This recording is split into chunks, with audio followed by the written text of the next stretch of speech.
और इस बीच प्रधानमंत्री मोदी सरकारी बैंकों के साथ संबोधन कर रहे हैं। आपको सीधे वहां लेकर चलते हैं। बहुत महत्वपूर्ण है साथियों, सरकार ने बीते 6-7 वर्षों में बैंकिंग सेक्टर में जो रिफॉर्म्स किए, बैंकिंग सेक्टर का हर तरह से सपोर्ट किया, उस वजह से आज देश का बैंकिंग सेक्टर बहुत ही मजबूत स्थिति में है। आप भी ये महसूस करते हैं कि बैंकों की फाइनेंशियल हेल्थ अब काफी सुधरी हुई स्थिति में है। 2014 के पहले की जितनी भी परेशानियां थी, जितनी भी चुनौतियां थी, हमने एक एक करके उनके समाधान के रास्ते तलाशे हैं। हमने एनपीएस की समस्या को एड्रेस किया, बैंकों को रिकैपिटलाइज किया, उनकी ताकत को बढ़ाया। हम आईबीसी जैसे रिफॉर्म्स लाए, अनेक कानूनों में सुधार किए,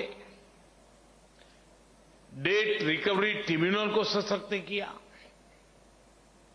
कोरोना काल में देश में एक dedicated stress asset management vertical का गठन भी किया गया।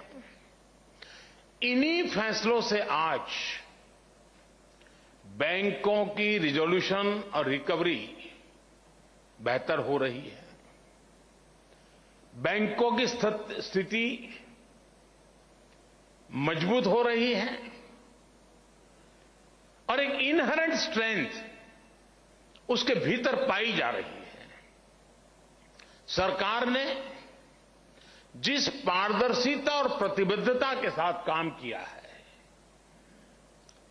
उसका एक प्रतिबिंब बैंकों को वापस मिली राशि भी है।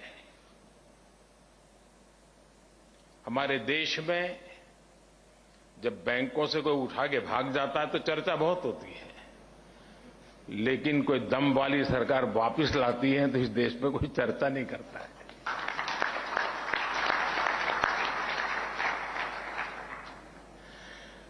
पहले की सरकारों के समय जो लाखों करोड़ रुपए फंसाए गए थे, उनमें से 5 लाख करोड़ रुपए से अधिक की रिकवरी की जा चुकी है।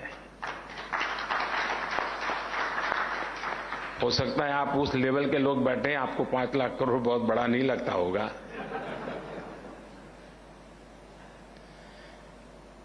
क्योंकि जिस प्रकार से एक सोच बनी हुई थी, यहां बैठे हुए उन लोगों की नहीं होगी ऐसा मुझे पूरा पक्का विश्वास है, लेकिन ये सोच बनी हुई थी बैंक हमारी ही है, बैंक में जो है वो भी हमारा ही है, वहां रहे या मेरे यहां रहे क्या फर्क पड़ता है। और जो चाहा वो मांगा, जो मांगा वो मिला,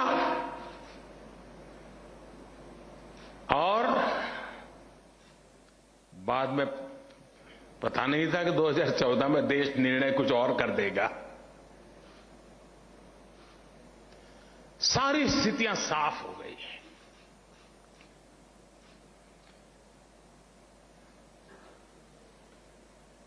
साथियों, जो ये पैसे वापस लेने वाला हमारी कोशिश है, नीतियों का भी आधार लिया है, कानून का भी आधार लिया है, डिप्लोमेटिक चैनल का भी उपयोग किया है, और मैसेज भी बहुत साफ है कि यही एक रास्ता है, लौट आइए। और ये प्रक्रिया आज भी चल रही है। नेशनल एसेट रिकंस्ट्रक्शन कंपनी, इसके गठन से और 30,000 करोड़ रुपए से अधिक की सरकारी गारंटी से भी लगभग 2 लाख करोड़ रुपए के स्ट्रेस एसेट आने वाले समय में रिजॉल्व होने का अनुमान है। हम सभी ये भी देख रहे हैं कि पब्लिक सेक्टर बैंकों के कंसोलिडेशन से पूरे बैंकिंग सेक्टर की एफिकेसी बढ़ी है और मार्केट से फंड रेज करने में भी बैंकों को मदद मिल रही है। साथियों, ये जितने भी कदम उठाए गए हैं, जितने भी रिफॉर्म्स किए गए हैं, इससे आज बैंकों के पास एक विशाल और मजबूत कैपिटल बेस बना है। आज बैंकों के पास अच्छी खासी लिक्विडिटी है। एनपीएस की प्रोविजनिंग का बैकलॉग नहीं है। पब्लिक सेक्टर बैंकों के एनपीए आज 5 सालों में सबसे कम है ही। कोरोना काल के बावजूद इस फाइनेंशियल ईयर के पहले हाफ में हमारे बैंकों की मजबूती ने सबका ध्यान खींचा है। इस वजह से अंतर्राष्ट्रीय एजेंसीज भी भारत के बैंकिंग सेक्टर का आउटलुक अपग्रेड कर रही है। साथियों, आज भारत के बैंकों की ताकत इतनी बढ़ चुकी है कि वो देश की इकोनॉमी को नई ऊर्जा देने में, एक बड़ा पुश देने में, भारत को आत्मनिर्भर बनाने में बहुत बड़ी भूमिका निभा सकते हैं। मैं इस फेज को भारत के बैंकिंग सेक्टर का एक बड़ा माइलस्टोन मानता हूं। लेकिन आपने देखा होगा, माइलस्टोन एक तरह से हमारी आगे की यात्रा का सूचक भी होता है। मैं इस फेज को भारत के बैंकों के एक नए स्टार्टिंग पॉइंट के रूप में भी देख रहा हूं। आपके लिए ये देश में वेल्थ क्रिएटर्स और जॉब क्रिएटर्स को सपोर्ट करने का समय है। जो अभी आरबीआई गवर्नर ने जॉब क्रिएशन की चर्चा की, मैं समझता हूं ये समय है। आज समय की मांग है कि अब भारत के बैंक अपनी बैलेंस शीट के साथ साथ देश की बैलेंस शीट को बढ़ाने के लिए भी प्रोएक्टिव होकर काम करें।